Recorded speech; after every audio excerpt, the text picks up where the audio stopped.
Hi. ഇന്ന് നമുക്ക് hot ടോപ്പിക്സിൽ നോക്കാനുള്ളത് ബയോളജിയിലെ നാഡീവ്യവസ്ഥ എന്നൊരു ടോപ്പിക്കാണ് കേട്ടോ. അതിലെ പാർട്ട് 1 ആണ് ഇന്ന് നമ്മൾ നോക്കാനായിട്ട് പോകുന്നത്. അപ്പൊ നോക്കിയാലോ? അപ്പൊ നോക്കുന്നതിന് മുന്നേ നിങ്ങൾ എന്ത് ചെയ്യണം? നിങ്ങൾക്ക് വീഡിയോസ് ഒക്കെ ഇഷ്ടപ്പെടുന്നുണ്ടെങ്കിൽ എന്ത് ചെയ്യാൻ മറക്കരുത്? ലൈക്ക് ചെയ്യാനും അതുപോലെ നിങ്ങളുടെ ഫ്രണ്ട്സിനൊക്കെ ഒന്ന് ഷെയർ ചെയ്യാനും പിന്നെ കമന്റ് ചെയ്യാനൊക്കെ ഒന്ന് മറക്കാതിരിക്കുക കേട്ടോ. എന്തെങ്കിലും നിങ്ങൾക്ക് എന്തെങ്കിലും പറയാനുണ്ടെങ്കിൽ എന്ത് ചെയ്യുക? കമന്റ് ചെയ്യുക. ഓക്കെ. അപ്പൊ ശരി, നമുക്ക് നോക്കാം. നാഡി വ്യവസ്ഥ അല്ലെ. ആദ്യം നമുക്ക് ആ പിക്ചറൊക്കെ ഒന്ന് കൊടുത്തിട്ടുണ്ട്.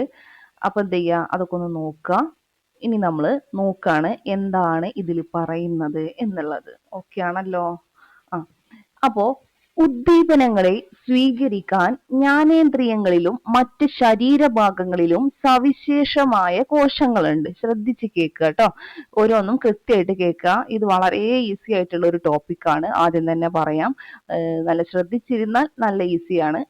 അതിനിടയിൽ എന്ത് ചെയ്യാൻ പാടില്ല? ശ്രദ്ധ വിട്ടുപോകാൻ പാടില്ല കേട്ടോ. അപ്പൊ നോക്കുക. ഉദ്ദീപനങ്ങളെ സ്വീകരിക്കാൻ ജ്ഞാനേന്ദ്രിയങ്ങളിലും മറ്റ് ശരീരഭാഗങ്ങളിലും എന്തുണ്ട്? സവിശേഷമായ കോശങ്ങൾ ഉണ്ട്. മനസ്സിലായോ? അപ്പോ എന്തൊക്കെയാ നോക്കാം നമുക്ക്. ഗ്രാഹികൾ എന്നാണ് ഈ കോശങ്ങൾ അറിയപ്പെടുന്നത്. ഈ കോശങ്ങൾ, അതായത് ഉദ്ദീപനങ്ങളെ സ്വീകരിക്കാൻ നമ്മൾ എന്ത് പറഞ്ഞു? ജ്ഞാനേന്ദ്രിയങ്ങളിലും മറ്റ് ശരീരഭാഗങ്ങളിലും സവിശേഷമായ കോശങ്ങൾ ഉണ്ടെന്ന് പറഞ്ഞു. ഗ്രാഹികൾ എന്നാണ് ഈ കോശങ്ങൾ അറിയപ്പെടുന്നത്. മനസ്സിലായോ? ഈ കോശങ്ങളെ റിസപ്റ്റേഴ്സ് അല്ലെങ്കിൽ എന്തു പറയും? ഗ്രാഹികൾ എന്ന് പറയും. ഇവ ഉദ്ദീപനങ്ങൾ സ്വീകരിച്ച ശേഷം ഉചിതമായ സന്ദേശങ്ങൾ രൂപപ്പെടുത്തുന്നു. എന്താ ചെയ്യുന്നത്? ഈ കോശങ്ങൾ എന്ത് ചെയ്യും? ഉദ്ദീപനങ്ങൾ സ്വീകരിക്കും. അതിനുശേഷം അതിന് ഉചിതമായിട്ടുള്ള സന്ദേശങ്ങൾ എന്ത് ചെയ്യും? രൂപപ്പെടുത്തുന്നു. ഈ ഉദ്ദീപനങ്ങളെ സ്വീകരിച്ച് ഗ്രാഹികൾ രൂപപ്പെടുത്തുന്ന സന്ദേശങ്ങൾ തലച്ചോറിൽ എത്തുന്നതോടെയാണ് പൊതുവെ പ്രതികരണ പ്രവർത്തനം നടക്കുന്നത്. ഈ ഉദ്ദീപനങ്ങളെ സ്വീകരിച്ച് ഗ്രാഹികൾ രൂപപ്പെടുത്തുന്ന സന്ദേശങ്ങൾ തലച്ചോറിൽ എത്തുന്നതോടെയാണ് എന്ത് ചെയ്യുന്നത്? പ്രതികരണ പ്രവർത്തനങ്ങൾ നടക്കുന്നത്. മനസ്സിലായോ? ഇപ്പൊ നമ്മുടെ കൈ ഒരു ചൂടുള്ള എന്തെങ്കിലും തട്ടി, ഒരു ഇസ്തിരി പെട്ടി അല്ലെ, അയൺ ബോക്സ്, അതുമേ നമ്മളെ കൈ തട്ടിയാൽ എന്തുണ്ടാവും? ചൂടുണ്ടാവും. ആ ചൂട് എന്ത് ചെയ്യാണ്? അത് ഉദ്ദീപനായിട്ട് നമ്മുടെ ഗ്രാഹികൾ സ്വീകരിക്കുകയാണ്. അപ്പൊ എന്ത് ചെയ്യും? നേരെ തലച്ചോറിലെത്തും. ഇങ്ങനെ എന്തുണ്ട്? ചൂടുള്ളത് തട്ടിയിട്ടുണ്ട്. അപ്പൊ നമ്മൾ എന്ത് ചെയ്യും? കൈ പെട്ടെന്ന് എന്ത് ചെയ്യും? വലിക്കും അല്ലെ. അതാണ് ഇവിടെ പറഞ്ഞിട്ടുള്ളത്. അതാണ് അവിടെ പ്രതികരണ പ്രവർത്തനം എന്ന് പറഞ്ഞത്. നമ്മളെ കൈ വലിക്കുന്നത്. മനസ്സിലായോ?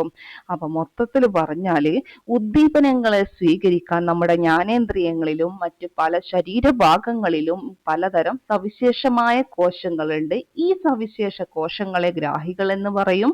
ഈ ഗ്രാഹികൾ എന്ത് ചെയ്യും? ഉദ്ദീപനം സ്വീകരിച്ച ശേഷം അതിന് ഉചിതമായിട്ടുള്ള സന്ദേശം രൂപപ്പെടുത്തി ഇതെന്ത് ചെയ്യും? ഈ ഉദ്ദീപനങ്ങളെ നേരെ ചെല്ലുന്നത് എങ്ങോട്ടാണ്? അത് നമ്മൾ തലച്ചോറിൽ എത്തുന്നതോടെയാണ് എന്ത് ചെയ്യുന്നത്? പ്രതികരണ പ്രവർത്തനം നടക്കുന്നത്. മനസ്സിലായോ? ഈ പ്രവർത്തനങ്ങളെ നിയന്ത്രിക്കുകയും ഏകോപിപ്പിക്കുകയും ചെയ്യുന്ന വ്യവസ്ഥയാണ് എന്തെന്ന് പറയുന്നത്? നാഡീ വ്യവസ്ഥ എന്ന് പറയുന്നത്. അപ്പൊ ഈ പ്രവർത്തനങ്ങളെ നിയന്ത്രിക്കുകയും ഏകോപിപ്പിക്കുകയും ചെയ്യുന്നത് എന്താണ്? നാഡീ വ്യവസ്ഥയാണ്. മനസ്സിലായോ? അത്രയേ ഉള്ളൂ കാര്യം. ഇനി നോക്കാം നമുക്ക് ഡീറ്റെയിൽ ആയിട്ട്. നാഡീകോശം നാഡീവ്യവസ്ഥയുടെ അടിസ്ഥാന നിർമ്മാണ ഘടകമാണ് നാഡീകോശം. ഇപ്പൊ പറഞ്ഞ നമ്മുടെ ഈ നാഡീവ്യവസ്ഥ ഉണ്ടല്ലോ, അതിന്റെ അടിസ്ഥാന നിർമ്മാണ ഘടകമാണ് എന്തെന്ന് പറയുന്നത്? നാഡീകോശം എന്ന് പറയുന്നത്. അടിസ്ഥാന നിർമ്മാണ ഘടകമാണ് നാഡീകോശം. ഈ നാഡീകോശം എന്തുകൂടെ അറിയപ്പെടുന്നുണ്ട്? ന്യൂറോൺ എന്നുകൂടെ അറിയപ്പെടുന്നുണ്ട്. ഓക്കെ. അപ്പൊ നാഡീവ്യവസ്ഥയുടെ അടിസ്ഥാന നിർമ്മാണ ഘടകം എന്താണ്? നാഡീകോശം, അഥവാ എന്തെന്ന് പറയും? ന്യൂറോൺ എന്ന് പറയും. ഇനി നമുക്ക് ഓരോരോ ഭാഗങ്ങൾ നോക്കാം അല്ലെ. ഇതാണ് എന്തെന്ന് പറയുന്നത്? നാഡീകോശം. ഇതിന്റെ ഓരോരോ ഭാഗങ്ങൾ നമുക്ക് എന്ത് ചെയ്യാം? നോക്കാം നമുക്ക്. ഇതില് ആദ്യം കൊടുത്തിട്ടുള്ളത് ഡെൻഡ്രൈറ്റ്. Okay, dendrite. ഇവിടെ ഡെൻഡ്രോണിന്റെ ശാഖകളെയാണ് എന്തെന്ന് പറയുന്നത്? ഈ പിക്ചർ നോക്കുക കേട്ടോ. ഈ പിക്ചർ നോക്കുക. ഇതില് ഡെൻഡ്രോണ് കണ്ടോ ഡെൻഡ്രോണ്. ഈ ഡെൻഡ്രോണിന്റെ ഈ കാണുന്നതാണ് എന്തെന്ന് പറയുന്നത്, ഡെൻഡ്രോൺ എന്ന് പറയുന്നത്. അതിന്റെ ശാഖകൾ എന്ന് പറഞ്ഞാൽ എന്ത് ചെയ്യും, ഇത് ഡെൻഡ്രോൺ ആണെങ്കിൽ ഇതിന്റെ ശാഖകളാണ് എന്തെന്ന് പറയുന്നത്, ഈ കാണുന്നത് അല്ലെ. അപ്പോ അതാണ് ഡെൻഡ്രൈറ്റ്. അപ്പൊ ഡെൻഡ്രോണിന്റെ ശാഖകളാണ് ഡെൻഡ്രൈറ്റ്. തൊട്ടടുത്ത ന്യൂറോണിൽ നിന്ന് സന്ദേശങ്ങൾ സ്വീകരിക്കുന്ന ഭാഗം. തൊട്ടടുത്ത് വേറൊരു ന്യൂറോൺ ഉണ്ടാവും. ഓക്കെ, എന്ത് ചെയ്യും, മറ്റൊരു നാഡീകോശം ഉണ്ടാവും. അപ്പൊ ആ നാഡീകോശത്തിൽ നിന്നും ഇവിടെ ഇതുപോലെ തന്നെ വേറൊരു നാഡീകോശം ഉണ്ട് എങ്കിൽ എന്ത് ചെയ്യുക, അതിൽ നിന്നും എന്ത് ചെയ്യുന്നത്, സന്ദേശങ്ങൾ സ്വീകരിക്കുന്നത് ഏതിലൂടെയാണ്, ഈ പറയുന്ന ഏതിലൂടെയാണ്, പിന്നെ എന്താ പറയാ, ഡെൻഡ്രൈറ്റിലൂടെയാണ്. മനസ്സിലായോ? ഇനി ഡെൻഡ്രോൺ എന്ന് പറഞ്ഞാല് ഇപ്പൊ നമ്മൾ പറഞ്ഞല്ലോ ഇത്, അതാണ് എന്തെന്ന് പറയുന്നത്, ഡെൻഡ്രോൺ. ഇതിനെന്തോ ഒരു മിസ്റ്റേക്ക് ഉണ്ട് കേട്ടോ. ഓക്കെ, അത് പോട്ടെ. അപ്പോ എന്താ, ഡെൻഡ്രോൺ എന്ന് പറഞ്ഞാല് കോശ ശരീരത്തിൽ നിന്നുള്ള നീളം കുറഞ്ഞ തന്തു. അപ്പൊ കോശ ശരീരം ഏതാണ്, ഈ പറയുന്നതാണ് എന്തെന്ന് പറയുന്നത്, കോശ ശരീരം. അതിൽ നിന്നുള്ള നീളം കുറഞ്ഞ എന്തെന്ന് പറയും, തന്തുവിനെയാണ് ഡെൻഡ്രോൺ എന്ന് പറയുന്നത്. അപ്പൊ എങ്ങനെ പറയാം, ഡെൻഡ്രൈറ്റിൽ നിന്ന് ആവേഗങ്ങളെ കോശ ശരീരത്തിൽ എത്തിക്കുന്നു. നമ്മൾ പറഞ്ഞു എന്തെന്ന് പറഞ്ഞു, തൊട്ടടുത്ത ന്യൂറോണിൽ നിന്ന് സന്ദേശം ഡെൻഡ്രൈറ്റ് സ്വീകരിക്കും.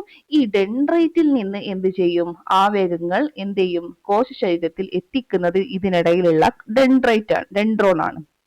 ഡെൻഡ്രൈറ്റിൽ നിന്നുള്ള ആവേഗങ്ങളെ കോശ ശരീരത്തിൽ എത്തിക്കുക. അപ്പൊ അതിനിടയിലാണ് എന്തെന്ന് പറയുന്നത്, ഡെൻഡ്രൈറ്റ് എന്ന് പറയുന്നത്. മനസ്സിലായോ? ഇനി ശ്വാൻ കോശം കണ്ടോ, ഇപ്പൊ നമ്മൾ ഡെൻഡ്രൈറ്റ് നോക്കി, ഡെൻഡ്രോൺ നോക്കി അല്ലെ. ഇനി ശ്വാൻ കോശം നോക്കാം. ആക്സോണിനെ വലയം ചെയ്യുന്നു. എന്താ ചെയ്യുന്നത്, ആക്സോണിനെ വലയം ചെയ്യുന്നു. അപ്പൊ ഏതാണ് ആക്സോണ്, ഈ ഇത് കണ്ടില്ലേ നടുവില്, അതാണ് ആക്സോൺ എന്ന് പറയുന്നത്. അതിനെ വലയം ചെയ്ത് കാണുന്നതാണ് എന്തെന്ന് പറയുന്നത്, ശ്വാൻ കോശം എന്ന് പറയുന്നത്. മനസ്സിലായോ? ശ്വാൻ കോശം എന്ന് പറയുന്നത്. ഇനി നോക്കാം നമുക്ക്. ഇനി നമ്മൾ ആക്സോൺ എടുക്കാം. ആക്സോൺ എന്ന് പറയുമ്പോൾ എന്താന്ന് മനസ്സിലായല്ലോ, നമ്മളിപ്പോ പറഞ്ഞു അല്ലെ. ഈ ആക്സോൺ കണ്ടല്ലോ. ഇനി എന്ത് ചെയ്യാം, കോശ ശരീരത്തിൽ നിന്നുള്ള നീളം കൂടിയ തന്തു അല്ലെ, ഇത്രയും നീളം കിടക്കുന്നുണ്ട് അല്ലെ, അതാണ് എന്ന് പറയുന്നത്, ആക്സോൺ എന്ന് പറയുന്നത്. മനസ്സിലായോ? ഇനി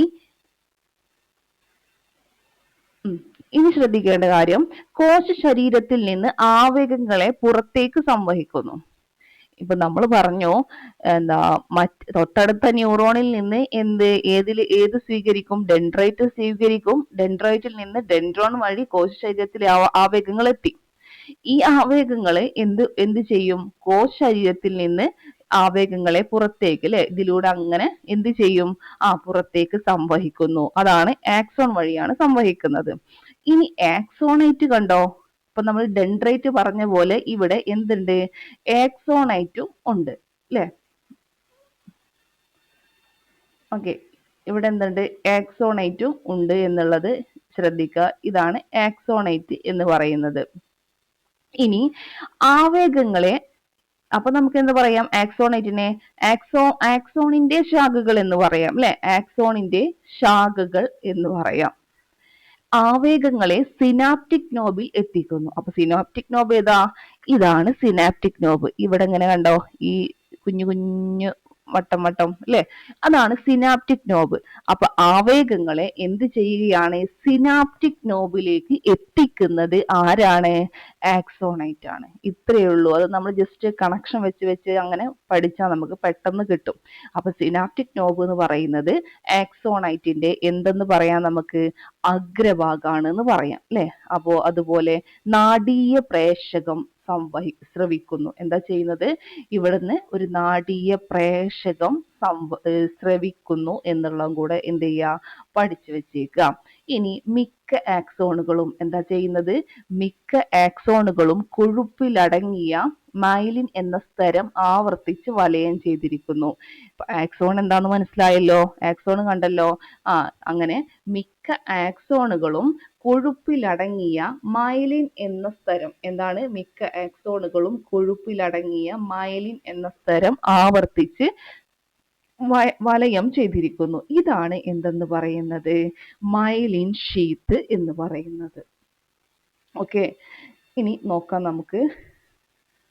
ഇവിടെ കണ്ടോ, ആക്സോണ്, അതുപോലെ വലയം ചെയ്തിരിക്കുന്ന മൈലിൻ ഷീത്ത് കാണാം നമുക്ക് അല്ലേ. കണ്ടോ മൈലിൻ ഷീത്തൊക്കെ ഇവിടെ കണ്ട മൈലിൻ ഷീത്ത്, അതുപോലെ ആക്സോൺ, ഇത് ആക്സോൺ, അതിനെ ചുറ്റും വലയം ചെയ്ത് എന്ത് കാണുന്നുണ്ട്, ആക്സോൺ കാണുന്നുണ്ട്.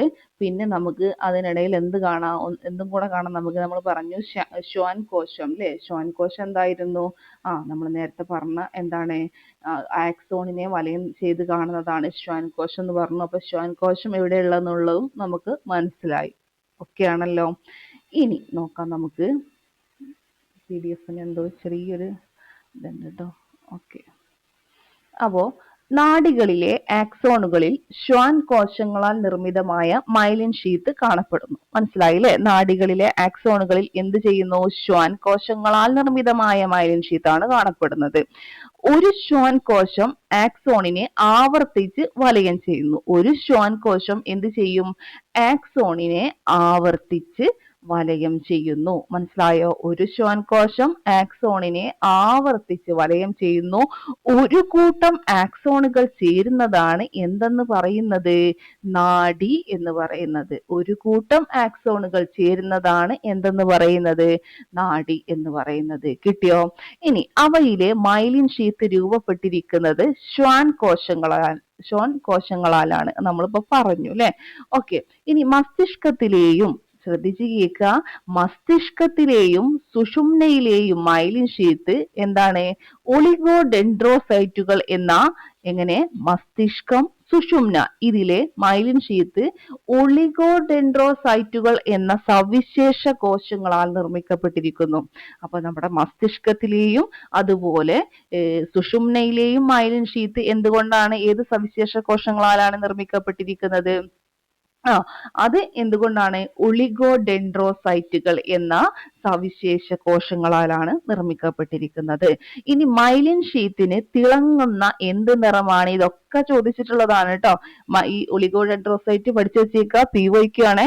അതുപോലെ മൈലിൻ ഷീത്തിന് തിളങ്ങുന്ന എന്ത് നിറമാണ്, വെള്ള നിറമാണ്. മൈലിൻ ഷീത്തിന് തിളങ്ങുന്ന വെള്ള നിറമാണ്. മസ്തിഷ്കത്തിലും സുഷുമ്നയിലും മൈലിൻ ഷീത്തുള്ള നാഡീകോശങ്ങൾ കൂടുതലായി കാണപ്പെടുന്ന ഭാഗം അപ്പൊ എന്ത് പറയും, വെള്ള നിറാന്ന് പറഞ്ഞു.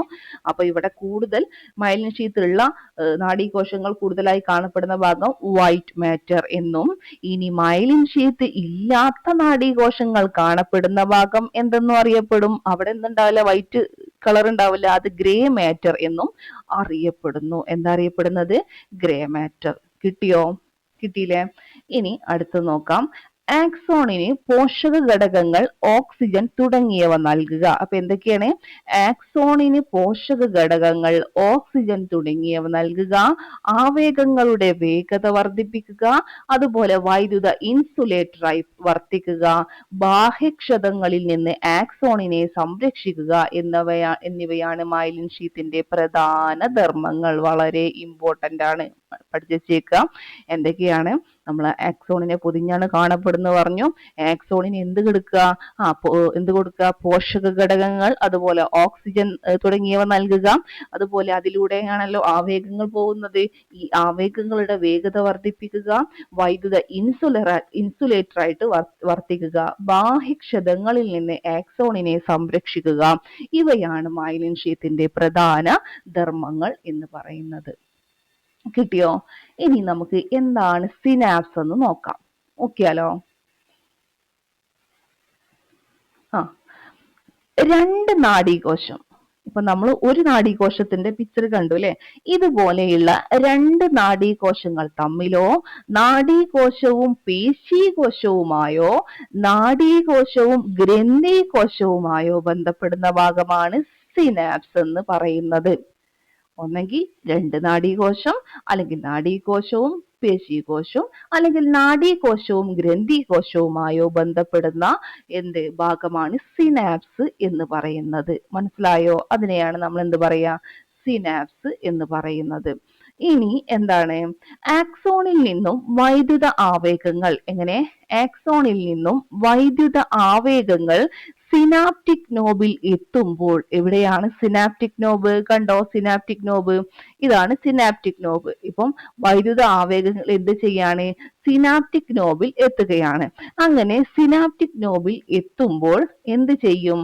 ചില രാസവസ്തുക്കൾ സിനാപ്റ്റിക് വിടവിലേക്ക് സ്രവിക്കുന്നു. ഓക്കെ, സിനാപ്റ്റിക് വിടവിലേക്ക് എന്ത് ചെയ്യും? ഇവിടെയാണ് സിനാപ്റ്റിക് വിടവ്. നാഡീയ പ്രേഷകമാണ് ഈ കാണുന്നതൊക്കെ. ഇതെന്ത് ചെയ്യും? ഇത് ഇതിലേക്ക്, അതായത് സിനാപ്റ്റിക് നോബിൽ എന്ത് ചെയ്യും? വൈദ്യുതാവേഗങ്ങൾ സിനാപ്റ്റിക് നോബിൽ എത്തുമ്പോൾ ചില രാസവസ്തുക്കളെ സിനാപ്റ്റിക് വിടവിലേക്ക് സ്രവിക്കുന്നു. ഈ രാസവസ്തുക്കളാണ് നാഡീയ പ്രേഷകങ്ങൾ, അല്ലെങ്കിൽ എന്തെന്ന് പറയും? ന്യൂറോ ട്രാൻസ്മിറ്റേഴ്സ് എന്ന് പറയും. ഓക്കെ, ഇവ തൊട്ടടുത്ത ഡെൻഡ്രൈറ്റിനെയോ കോശത്തെയോ ഉത്തേജിപ്പിച്ച് പുതിയ വൈദ്യുത ആവേഗങ്ങൾ സൃഷ്ടിക്കുന്നു. അസറ്റൈൽ കൊളിൻ, അല്ലെ, അസറ്റൈൽ കൊളിൻ, അതുപോലെ ഡോപ്പാമീൻ എന്നിവ നാഡീയ പ്രേഷകങ്ങൾക്ക് ഉദാഹരണമാണ്. പഠിച്ചു വെച്ചോ, ഇമ്പോർട്ടന്റ് ആണ്. നാഡീയ പ്രേഷകങ്ങൾക്ക് ഉദാഹരണം ഏതൊക്കെയാണ്? അസറ്റൈൽ കൊളിൻ, അതുപോലെ ഡോപ്പമീൻ. ഡോപ്പമീനും അസറ്റൈൽ കൊളിനും നല്ല ഒരു എന്താണ്? നാഡീയ പ്രേഷകങ്ങൾക്ക് ഉദാഹരണങ്ങളാണ്.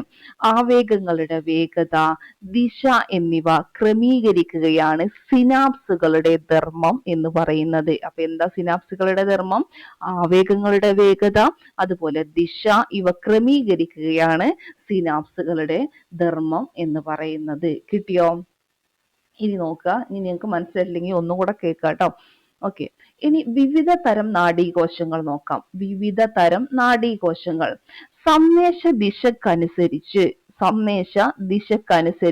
നാഡീകോശങ്ങളെ നമുക്ക് സംവേദ നാഡീകോശമെന്നും പ്രേരക നാഡീകോശമെന്നും രണ്ടായി തരംതിരിക്കാം. അപ്പം എന്തിനനുസരിച്ചിട്ടാണ്? സന്ദേശ ദിശക്കനുസരിച്ചിട്ടാണ് കേട്ടോ. അത് ശ്രദ്ധിക്കുക. സന്ദേശ ദിശക്കനുസരിച്ച് നാഡീകോശങ്ങളെ സംവേദ നാഡീകോശമെന്നും പ്രേരക നാഡീകോശമെന്നും തരംതിരിക്കാം. അപ്പൊ അതെന്താ ദിശക്കനുസരിച്ച് എന്ന് പറയുമ്പോൾ? നോക്കി നോക്കാം. മസ്തിഷ്കത്തിലേക്കും, എങ്ങനെ? നമ്മുടെ മസ്തിഷ്കത്തിലേക്കും അതുപോലെ സുഷുമ്നയിലേക്കും സന്ദേശങ്ങളെ വഹിക്കുന്ന നാഡീകോശങ്ങളാണ് എന്തെന്ന് പറയുന്നത്? സംവേദ നാഡീകോശങ്ങൾ എന്ന് പറയുന്നത്. അപ്പൊ പ്രേരക നാഡീകോശങ്ങളോ തിരിച്ച്, അല്ലെ, അതായത് മസ്തിഷ്കത്തിൽ നിന്നും സുഷുമ്നയിൽ നിന്നും സന്ദേശങ്ങൾ വിവിധ അവയവങ്ങളിലേക്ക് എത്തിക്കുന്നത് ഏതാണ്? പ്രേരക നാഡീകോശങ്ങളാണ്.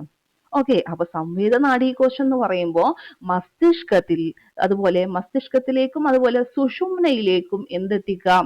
സന്ദേശങ്ങളെ വഹിക്കുന്നതാണ് എന്തെന്ന് പറയുന്നത്? സംവേദ നാഡീകോശങ്ങൾ.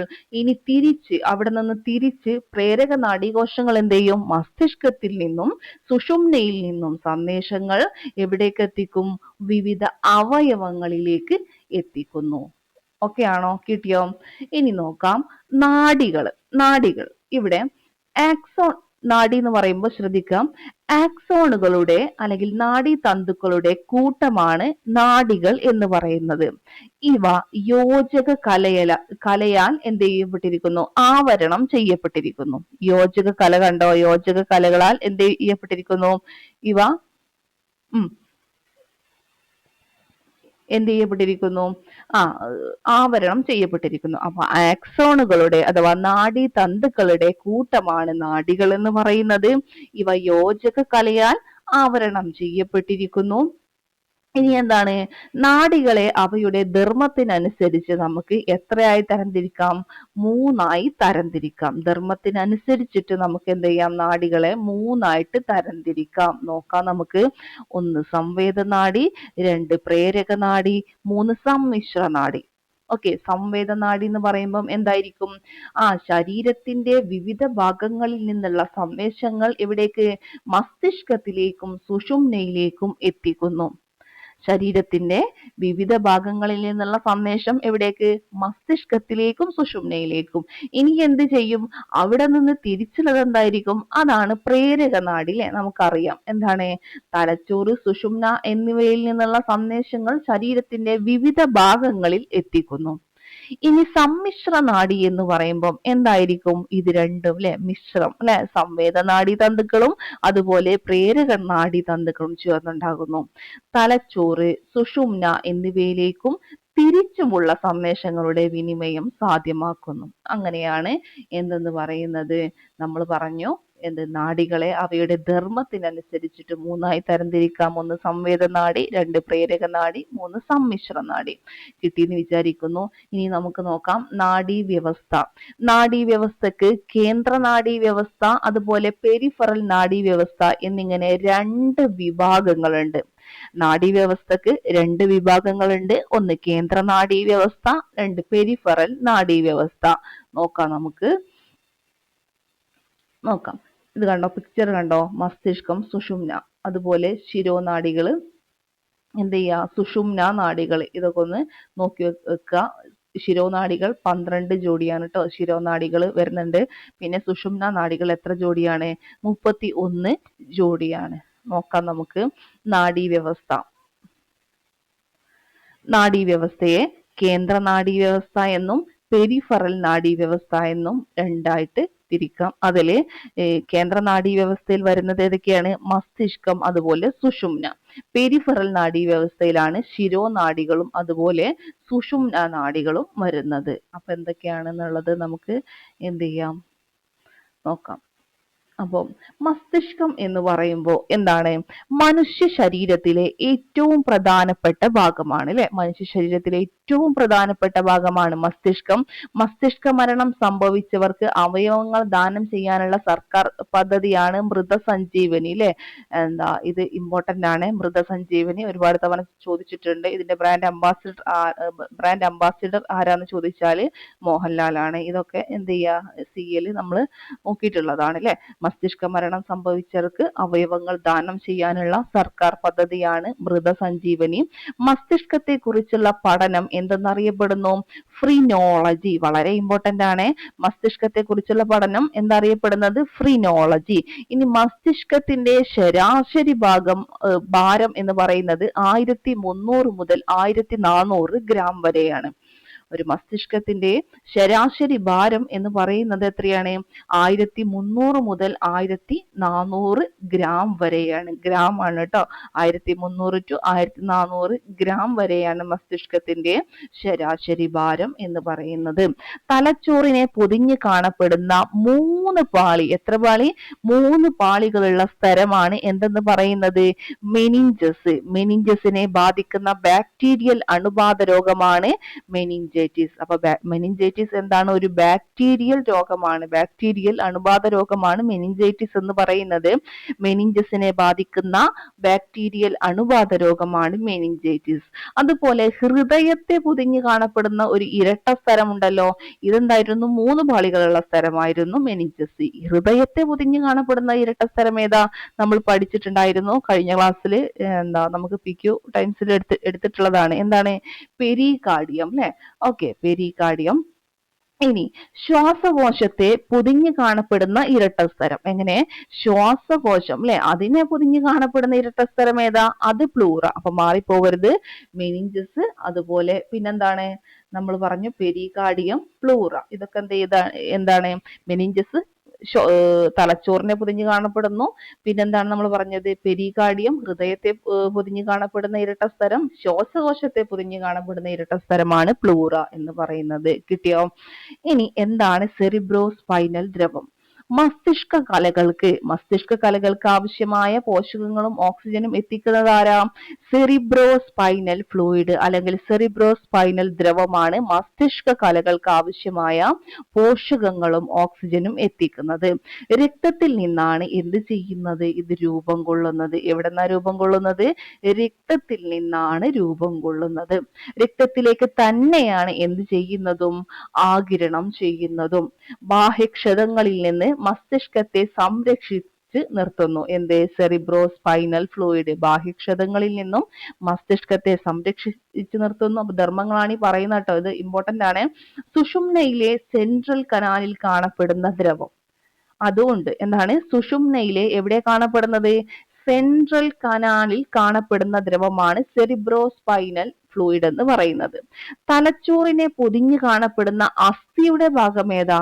തലയോട്ടി അല്ലെ. തലയോട്ടിയിലെ അസ്ഥികളുടെ എണ്ണം എത്ര? 22. അതായത് മുഖാസ്ഥികൾ 14ഉം കപാലം 8ഉം. ടോട്ടല് 22. മുഖാസ്ഥികൾ എത്രയാണ്? 14. ചോദിക്കാവുന്നതാണ്, ചോദിച്ചതാണ് കേട്ടോ ഇത്. മുഖാസ്ഥികൾ എത്രയാണ്? 14. കപാലം 8. അപ്പൊ ടോട്ടൽ തലയോട്ടിയിലെ അസ്ഥികളുടെ എണ്ണം എത്രയാണ്? 22 പഠിച്ചു വെച്ചേക്കാം. അപ്പൊ ഏതൊക്കെ ചേർന്നതാണെന്ന് ചോദിച്ചാൽ മുഖാസ്ഥികളും കപാലം. ഓക്കെ, ഇനി നോക്കാം.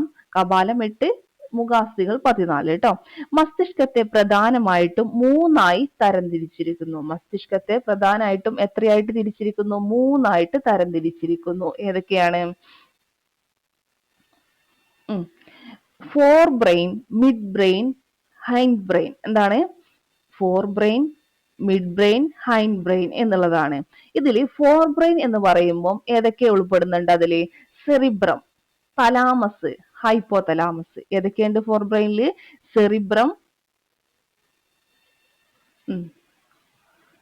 ഫോർ ബ്രെയിനിൽ ഏതൊക്കെയുണ്ട്? സെറിബ്രം, അതുപോലെ തലാമസ്, ഹൈപ്പോ തലാമസ്. സെറിബ്രം എവിടെ? Cerebrum, cerebrum, thalamus, hypothalamus. Cerebrum, thalamus, അതുപോലെ എന്താണ്? Hypothalamus. ഇതാണ് എന്തെന്ന് പറയുന്നത്? പിന്നെ ഫോർ ബ്രെയിൻ എന്ന് പറയുന്നത്. ഇനി മിഡ് ബ്രെയിൻ എന്ന് പറയുമ്പോൾ 2 അർദ്ധഗോളാകൃതിയിലുള്ള, എന്താണ്? 2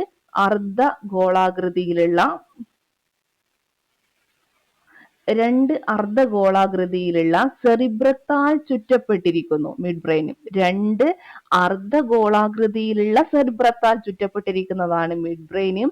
കാഴ്ച, കേൾവി, പ്രതികരണങ്ങളെ നിയന്ത്രിക്കുന്നത് മിഡ് ബ്രെയിൻ ആണ്. എന്തിനൊക്കെ? കാഴ്ച, കേൾവി, പ്രതികരണങ്ങളെ നിയന്ത്രിക്കുന്നത് ആരാണ്? മിഡ് ബ്രെയിൻ ആണ്. അപ്പോൾ 2 അർദ്ധഗോളാകൃതിയിലുള്ള സെറിബ്രത്താൽ ചുറ്റപ്പെട്ടിരിക്കുന്നതാണ് മിഡ് ബ്രെയിൻ എന്ന് പറഞ്ഞു. കാഴ്ച, കേൾവി, പ്രതികരണങ്ങളെ നിയന്ത്രിക്കുന്നു. ഇനി സെറിബെല്ലം, മെഡുല്ല ഒബ്ലാങ്കേറ്റ, പോൺസ് ഇത് ചേർന്നതാണ് ഹൈൻഡ് ബ്രെയിൻ എന്ന് പറയുന്നത്. എന്തൊക്കെ? Cerebellum, medulla oblongata, pons. Cerebellum നോക്കുക, സെറിബെല്ലം, അതുപോലെ മെഡുല്ല ഒബ്ലാങ്കേറ്റ, പിന്നെന്താണ്? മെഡുല്ല ഒബ്ലാങ്കേറ്റ, പിന്നെന്താ പറഞ്ഞത് നമ്മളോട്? പോൺസ് അല്ലെ? പോൺസ്. ഇത് ചേർന്നതാണ് എന്തെന്ന് പറയുന്നത്? ഹൈൻഡ് ബ്രെയിൻ എന്ന് പറയുന്നത്. ഓക്കെ, മനസ്സിലായോ? പോൺസ് കണ്ടോ? ഇതാണ് എന്തെന്ന് പറയുന്നത്? പോൺസ് കേട്ടോ. ഓക്കെ, അപ്പോ ഇതെന്ത് ചെയ്യാ? ഇത് പഠിച്ചു വെച്ചേക്ക. ഒന്നുകൂടെ നമുക്ക് പറഞ്ഞു നോക്കാം.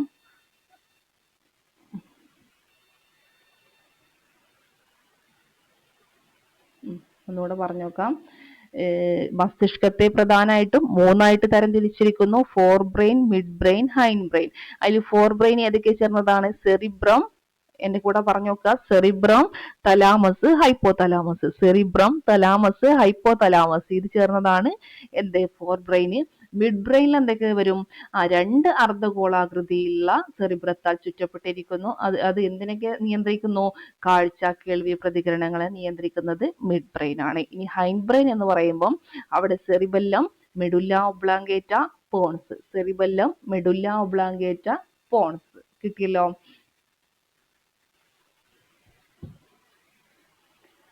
ഇനി സെറിബ്രം എന്ന് പറയുമ്പോൾ എന്താണ്? ഏറ്റവും പ്രധാനപ്പെട്ട മസ്തിഷ്ക ഭാഗമാണ് എന്തെന്ന് പറയുന്നത്? സെറിബ്രം അല്ലെ? ഏറ്റവും പ്രധാനപ്പെട്ട മസ്തിഷ്ക ഭാഗം, ഏറ്റവും വലിയ മസ്തിഷ്ക ഭാഗം, ഏറ്റവും മുകളിലത്തെ മസ്തിഷ്ക ഭാഗം. നിങ്ങൾ പിക്ചർ നോക്കിയാൽ നിങ്ങൾക്ക് പെട്ടെന്ന് മനസ്സിലാവും കേട്ടോ. ഇത് ഞാനിങ്ങനെ ഏറ്റവും വലിയതാണ്, ഏറ്റവും മുകളിലത്തെ മസ്തിഷ്ക ഭാഗമാണ്. ഏറ്റവും വലുതാണ്, ഏറ്റവും മുകളിലത്തെ മസ്തിഷ്ക ഭാഗമാണ്. ഓക്കെ, അപ്പൊ നോക്കാം നമുക്ക്. സെറിബ്രം കണ്ടോ? സെറിബ്രം കണ്ടോ? ഏറ്റവും മുകളിലത്തേതാണ്. പിന്നെ സെറിബ്രം കണ്ടില്ലേ? ഏറ്റവും മുകളിലത്തേതാണ്. അതുപോലെ എന്താണ്? ഏറ്റവും എന്താ പ്രധാനപ്പെട്ട മസ്തിഷ്ക ഭാഗമാണ്. ഏറ്റവും മുകളിലത്തേതാണ്, ഏറ്റവും വലുതാണ്. ഇനി ധാരാളം മടക്കുകൾ, ചുളിവുകൾ എന്നിവ കാണപ്പെടുന്നു. കണ്ടോ? ധാരാളം മടക്കുകളുണ്ട്, അതുപോലെ ചുളിവുകളുണ്ട്. അതുപോലെ ഐച്ഛിക പ്രവർത്തനങ്ങളെ നിയന്ത്രിക്കുന്ന മസ്തിഷ്ക ഭാഗം വളരെ ഇമ്പോർട്ടന്റ് ആയിട്ടുള്ളതാണ്. ഐച്ഛിക പ്രവർത്തനങ്ങളെ നിയന്ത്രിക്കുന്നത്, അതായത് വോളണ്ടറി ആക്ഷൻ എന്ന് പറയും, അതിനെ നിയന്ത്രിക്കുന്ന മസ്തിഷ്ക ഭാഗമാണ് എന്തെന്ന് പറയുന്നത്? സെറിബ്രം എന്ന് പറയുന്നത്. അതായത് ബുദ്ധി, ഓർമ്മ, ചിന്ത, ഭാവന, വിവേകം എന്നിവയുടെ ഒക്കെ കേന്ദ്രം എന്താണ്? സെറിബ്രമാണ്. ഇന്ദ്രിയ അനുഭവങ്ങൾ ഉളവാക്കുന്നു. ഓക്കെ, ഇനി സംസാരശേഷിയുമായി ബന്ധപ്പെട്ട സെറിബ്രത്തിലെ ഭാഗം വളരെ ഇമ്പോർട്ടന്റ് ആണ്. എന്താ എഴുതി വെച്ചോ. സംസാരശേഷിയുമായി ബന്ധപ്പെട്ട സെറിബ്രത്തിലെ ഭാഗം ഏതെന്ന് ചോദിച്ചാൽ ബ്രോക്കസ് ഏരിയ എന്നുള്ളതാണ്. എന്താണ്? Broca's area. സംസാരശേഷിയുമായി ബന്ധപ്പെട്ട ഏതിന്റെ ഭാഗമാണ്? സെറിബ്രത്തിലെ ഭാഗമാണ് ബ്രോക്കസ് ഏരിയ എന്ന് പറയുന്നത്. കിട്ടിയോ? ഇനി ഒരു നാമം കേൾക്കുമ്പോൾ ഒരു നാമം കേൾക്കുമ്പോൾ മനസ്സിൽ ആ ചിത്രം തെളിയാൻ സഹായിക്കുന്ന സെറിബ്രത്തിലെ ഭാഗം വെർണിക്സ് ഏരിയ. എന്താണ്? നമ്മൾ ബ്രോക്കസ് ഏരിയ പറഞ്ഞു. ബ്രോക്കസ് ഏരിയ എന്തായിരുന്നു? സംസാര ശേഷിയുമായി ബന്ധപ്പെട്ട സെറിബ്രത്തിലെ ഭാഗം. ഇനി ഒരു പേര് ഒരു നാമം കേൾക്കുമ്പോൾ മനസ്സിൽ എന്താണ്? ആ ചിത്രം തെളിയാൻ സഹായിക്കുന്ന സെറിബ്രത്തിലെ ഭാഗമാണ് എന്തെന്ന് പറയുന്നത്? വെർണിക്സ് ഏരിയ എന്ന് പറയുന്നത്. ഓക്കെ ആണോ? അത്രയാണ് അതിൽ പഠിക്കാനുള്ളത്. അപ്പൊ ബ്രോക്കസ് ഏരിയ പഠിക്കുക, വെർണിക്സ് ഏരിയ പഠിക്കുക, പിന്നെന്താണ്? തലച്ചോറിന്റെ ഏറ്റവും പ്രധാനപ്പെട്ട മസ്തിഷ്ക ഭാഗമാണ്, ഏറ്റവും വലുതാണ്, ഏറ്റവും മുകളിലത്തേതാണ്, ധാരാളം അടക്ക് ചുളിവൊക്കെ ഉണ്ട്, ഐച്ഛിക പ്രവർത്തനങ്ങളെ നിയന്ത്രിക്കുന്നു. പിന്നെന്താ ഉള്ളത്? ബുദ്ധി, ഓർമ്മ, ചിന്ത, ഭാവന, വിവേകം എന്നിവയുടെ കേന്ദ്രമാണ്. ഇന്ദ്രിയ അനുഭവങ്ങൾ ഉളവാക്കുന്ന മസ്തിഷ്ക ഭാഗം. സംസാരശേഷിയുമായി ബന്ധപ്പെട്ട സെറിബ്രത്തിലെ ഭാഗം ഏതാ? Broca's area. അപ്പൊ വെർണിക്സ് ഏരിയ എന്താണ്? ഒരു നാമം അല്ലെങ്കിൽ പേര് കേൾക്കുമ്പോൾ മനസ്സ് ആ ചിത്രം തെളിയാൻ സഹായിക്കുന്ന സെറിബ്ര ഭാഗം. ഓക്കെ ആണല്ലോ? ഇനി തലാമസ് നോക്കാം. സെറിബ്രത്തിന് താഴെ സ്ഥിതി ചെയ്യുന്നു. എവിടെയാണ് സ്ഥിതി ചെയ്യുന്നത്? സെറിബ്രത്തിന് താഴെയാണ് സ്ഥിതി ചെയ്യുന്നത്. നോക്കാം നമുക്ക് തലാമസ്. ഇവിടെ കണ്ടോ? ഇതാണ് തലാമസ് എന്ന് പറയുന്നത്. എന്താണ് തലാമസ്? ഇതാണ് തലാമസ് എന്ന് പറയുന്നത്. അപ്പൊ എന്താണ്? അത് സെറിബ്രത്തിന് താഴെയാണ് അല്ലെ? സെറിബ്രത്തിന് താഴെയാണ് എന്ത് ചെയ്യുന്നത്? സ്ഥിതി ചെയ്യുന്നത്. സെറിബ്രത്തിന് താഴെയായിട്ടാണ് എന്ത് സ്ഥിതി ചെയ്യുന്നത്? തലാമസ് സ്ഥിതി ചെയ്യുന്നത്. ഇനി നോക്കാം എന്തൊക്കെയാ അതിൽ പറയുന്നത്. സെറിബ്രത്തിലേക്കും സെറിബ്രത്തിൽ നിന്നുമുള്ള ആവേഗങ്ങളുടെ പുനർപ്രസരണത്തിന് സഹായിക്കുന്നു. വളരെ ഇമ്പോർട്ടന്റ് ആണ് കേട്ടോ. ഓക്കെ, എന്താ പറയുന്നത്? സെറിബ്രത്തിലേക്കും അതുപോലെ എന്താണ്? സെറിബ്രത്തിൽ നിന്നുമുള്ള ആവേഗങ്ങളുടെ പുനർപ്രസരണത്തിന് സഹായിക്കുന്നു. സെറിബ്രത്തിലേക്കും അതുപോലെ സെറിബ്രത്തിൽ നിന്നുമുള്ള ആവേഗങ്ങളുടെ പുനഃപ്രസരണത്തിന് സഹായിക്കുന്നത് അപ്പൊ എന്താണ്? തലാമസ് ആണ്. ശരീരത്തിലെ വിവിധ ഭാഗങ്ങളിൽ നിന്നുള്ള ആവേഗങ്ങളെ പ്രാധാന്യം അനുസരിച്ച് ക്രമമായി സെറിബ്രത്തിലേക്ക് എത്തിക്കുന്നു. ശരീരത്തിന്റെ വിവിധ ഭാഗങ്ങളിൽ നിന്നുള്ള ആവേഗങ്ങളെ പ്രാധാന്യം അനുസരിച്ചിട്ട് ക്രമമായി സെറിബ്രത്തിലേക്ക് എത്തിക്കുന്നു. നിദ്രാവേളകളിൽ അപ്രാധാന്യമുള്ള ആവേഗങ്ങളെ തടഞ്ഞു വെക്കുകയും പ്രധാന ആവേഗങ്ങളെ സെറിബ്രത്തിലേക്ക് എത്തിക്കുകയും ചെയ്യും. അതുപോലെ വേദനാ സംഹാരികൾ, ഇത് വളരെ ഇമ്പോർട്ടന്റ് ആണ്, ഒരുപാട് തവണ ചോദിച്ചിട്ടുള്ളതാണ്. വേദനാ സംഹാരികൾ പ്രവർത്തിക്കുന്ന മസ്തിഷ്ക ഭാഗം ഏതാ? തലാമസ് ആണ്. വേദനാ സംഹാരികളെ പൊതുവെ അനാൽജസിക്സ് എന്ന് വിളിക്കുന്നു. എന്താ പറയാ? വേദനാ സംഹാരികളെ പൊതുവെ എന്താ പറയാ? അനാൽജസിക്സ് എന്ന് വിളിക്കുന്നു. ലോകത്തിലെ ആദ്യത്തെ വേദനാ സംഹാരി PYQ ആണ്, ആസ്പിരിൻ ആണ്. ആസ്പിരിൻ ആണ് ലോകത്തിലെ ആദ്യത്തെ എന്തെന്ന് പറയുന്നത്? വേദനാ സംഹാരി എന്ന് പറയുന്നത്. അപ്പൊ ആസ്പിരിൻ കണ്ടെത്തിയത് ആരാന്നറിയോ? Felix Hoffmann. ആരാണ് ആസ്പിരിൻ കണ്ടെത്തിയത്? ഫെലിക്സ് ഹോഫ്മാൻ ആണ് എന്ത് കണ്ടെത്തിയത്? ആസ്പിരിൻ കണ്ടെത്തിയത്. ലോകത്തിലെ ആദ്യത്തെ വേദനാ സംഹാരിയാണ് ആസ്പിരിൻ കണ്ടെത്തിയത് ഫെലിക്സ് ഹോഫ്മാന്. പെനിസിലിൻ കണ്ടെത്തിയത് ആരാ? അത് അലക്സാണ്ടർ ഫ്ലെമിംഗ് ആണ് അല്ലെ? എല്ലാവർക്കും അറിയാവുന്നുണ്ടാവും. അതൊക്കെ PYQ ആണ്. പെനിസിലിൻ കണ്ടെത്തിയത് ആരാണ്? അലക്സാണ്ടർ ഫ്ലെമിംഗ് ആണ്. ആസ്പിരിൻ കണ്ടെത്തിയത് ഫെലിക്സ് ഹോഫ്മാൻ ആണ്.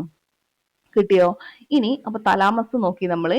ഇനി ഹൈപ്പോ തലാമസ് ശരീര ഊഷ്മാവിനെ ക്രമീകരിക്കുവാൻ സഹായിക്കുന്നു. ഹൈപ്പോതലാമസ് എന്താ ചെയ്യുന്നത്? ശരീര ഊഷ്മാവിനെ, ഇമ്പോർട്ടന്റ് ആണ്, ശരീര ഊഷ്മാവിനെ ക്രമീകരിക്കാൻ സഹായിക്കുന്നു.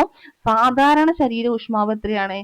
37 ഡിഗ്രി സെൽഷ്യസ് അല്ലെ? അത് 36.9 ഡിഗ്രി, അത് റൗണ്ട് ചെയ്തിട്ട് എന്താണ് 37 ഡിഗ്രി സെൽഷ്യസ് എന്ന് കാണാം. ഒന്നെങ്കിൽ 36.9 കാണാം, അല്ലെങ്കിൽ 37 ഡിഗ്രി സെൽഷ്യസ് എന്നുള്ളത് നമുക്ക് ഇതിൽ കാണാൻ പറ്റും, ക്വസ്റ്റ്യൻ പേപ്പറിൽ അതായിരിക്കും തരിക. അപ്പൊ എന്താണ് സാധാരണ ശരീരോഷ്മാവ് 37 ഡിഗ്രി സെൽഷ്യസ് എന്നുള്ള പഠിച്ചു വെച്ചേക്കാം. വിശപ്പ്, ദാഹം, ലൈംഗിക ആസക്തി എന്നിവ ഉളവാക്കുന്ന മസ്തിഷ്ക ഭാഗം ഇമ്പോർട്ടന്റ് ആണ്. വിശപ്പ്, അതുപോലെ ദാഹം, ലൈംഗിക ആസക്തി എന്നിവ ഉളവാക്കുന്ന മസ്തിഷ്ക ഭാഗം എന്ന് ചോദിച്ചാൽ അതും ഹൈപ്പോതലാമസ് ആണ്. ശരീര ഊഷ്മാവിനെ ക്രമീകരിക്കാൻ സഹായിക്കുന്നു. സാധാരണ ശരീരോഷ്മാവ് എത്രയാണ്? 37 ഡിഗ്രി സെൽഷ്യസ് അല്ലെങ്കിൽ 36.9 ഡിഗ്രി സെൽഷ്യസ്. വിശപ്പ്, ദാഹം, ലൈംഗികാസക്തി എന്നിവ ഉളവാക്കുന്ന മസ്തിഷ്ക ഭാഗം. ഇനി സ്ഥാനം എന്ന് പറയുന്നത് എവിടെയാണ്? തലാമസിന് താഴെ സ്ഥിതി ചെയ്യുന്നു. പിറ്റ്യൂട്ടറി ഗ്രന്ഥിയുടെ പിൻതളത്തിന്റെ അടുത്തായിട്ട് സ്ഥിതി ചെയ്യുന്നു. ഓക്കെ, തലാമസിന്റെ സ്ഥാനം നോക്കാം, ഹൈപ്പോതലാമസിന്റെ സ്ഥാനം നോക്കാം നമുക്ക്. തലാമസിന് താഴെ സ്ഥിതി ചെയ്യുന്നു. എവിടെ അപ്പൊ തലാമസ്? ആ അപ്പൊ കണ്ടോ, ഹൈപ്പോതലാമസ് കണ്ടല്ലോ. ഹൈപ്പോതലാമസ് എന്താ ചെയ്യുന്നത്? തലാമസ്, ഈ കണ്ടോ തലാമസിന് താഴെയായിട്ടാണ് എന്ത് സ്ഥിതി ചെയ്യുന്നത്? ഹൈപ്പോതലാമസ് സ്ഥിതി ചെയ്യുന്നത്. മനസ്സിലായോ? അതുപോലെ എന്താ പറഞ്ഞിട്ടുള്ളത്? പിന്നെന്താ നമ്മൾ പറഞ്ഞേ? തലാമസിന് താഴെ സ്ഥിതി ചെയ്യുന്നു. പിറ്റ്യൂട്ടറി ഗ്രന്ഥിയുടെ പിൻതളത്തിന് അടുത്തായി സ്ഥിതി ചെയ്യുന്നു. പിറ്റ്യൂട്ടറി ഗ്രന്ഥിയുടെ പിൻതളത്തിന് എന്താ പറഞ്ഞേ? പിറ്റ്യൂട്ടറി ഗ്രന്ഥിയുടെ പിൻതളത്തിന്റെ അടുത്തായിട്ട് അല്ലെ? നമ്മൾ പറഞ്ഞു. പിറ്റ്യൂട്ടറി ഗ്രന്ഥി എവിടെ നോക്കാം നമുക്ക്. കണ്ട പിറ്റ്യൂട്ടറി ഗ്ലാൻഡ് കണ്ടോ? പിറ്റ്യൂട്ടറി ഗ്രന്ഥി അതിന്റെ അടുത്തായിട്ടാണ് അല്ലെ എന്ത് സ്ഥിതി ചെയ്യുന്നത്? ഹൈപ്പോതലാമസ് സ്ഥിതി ചെയ്യുന്നത്. മനസ്സിലായോ? ഓക്കെ, പിക്ചർ നോക്കിയാൽ നമുക്ക് പെട്ടെന്ന് കാര്യം ഓർമ്മ ഉണ്ടാവും കേട്ടോ. ഓക്കെ, ഇനി എന്താണ്? അപ്പൊ നമ്മൾ പറഞ്ഞു അതന്നെ. ഇനി അപ്പൊ സ്ഥാനം തലാമസിന് താഴെ സ്ഥിതി ചെയ്യുന്നു. പിറ്റ്യൂട്ടറി ഗ്രന്ഥിയുടെ പിൻതളത്തിനടുത്തായിട്ട് സ്ഥിതി ചെയ്യുന്നു. ചുറ്റുപാടുകൾക്കനുസൃതമായി ശരീരത്തിന്റെ ആന്തര പ്രവൃത്തികൾ സന്തുലിതമാക്കുന്നു. ഏത്? ഈ പറയുന്ന നമ്മുടെ ഹൈപ്പോതലാമസ് ചുറ്റുപാടുകൾക്കനുസൃതമായി ശരീരത്തിന്റെ ആന്തര പ്രവൃത്തികൾ സന്തുലിതമാക്കുന്നു. ഇനി ആന്തര സമസ്ഥിതി പരിപാലനത്തിന് സഹായിക്കുന്ന മസ്തിഷ്ക ഭാഗം, ഇതാണ് ചോദിക്കാറുള്ളത്. വളരെ ഇമ്പോർട്ടന്റ് ആണ്. ആന്തര സമസ്ഥിതി പരിപാലനത്തിന് സഹായിക്കുന്ന മസ്തിഷ്ക ഭാഗം എന്തെന്ന് ചോദിച്ചാൽ അത് ഹൈപ്പോതലാമസ് ആണ്. ഓക്കെ, ഇത്രയും കാര്യങ്ങളാണ് നമുക്ക് ഇതിൽ പഠിക്കാനുള്ളത്. ഇന്ന് നമുക്ക് പഠിക്കാൻ തന്നിട്ടുള്ളത് ഇത്രയും കാര്യങ്ങളാണ്. അപ്പൊ ഇത്രയും കാര്യങ്ങൾ എന്ത് ചെയ്യുക? നിങ്ങൾ കൃത്യമായിട്ട് പഠിക്കാം. ഇതെന്താണ്? പാർട്ട് 1 ആണ്. ഇനിയും ഒരുപാട് കാര്യങ്ങൾ ഇതിൽ പഠിക്കാനായിട്ടുണ്ട്. പക്ഷെ വളരെ സിമ്പിൾ ആണ്. മനസ്സിലാക്കി വെച്ചാൽ വളരെ സിമ്പിൾ ആയിട്ടുള്ള ഒരു ടോപ്പിക്കാണിത്. അപ്പൊ നിങ്ങൾ എന്ത് ചെയ്യുക? നന്നായിട്ട് ഒന്നുകൂടെ കേൾക്കുക, പഠിക്കുക. പഠിച്ചതിന് ശേഷം മാത്രം പോയിട്ട് എക്സാം അറ്റൻഡ് ചെയ്താൽ മതി. ഓക്കെ, അപ്പൊ ശരി. Thank you.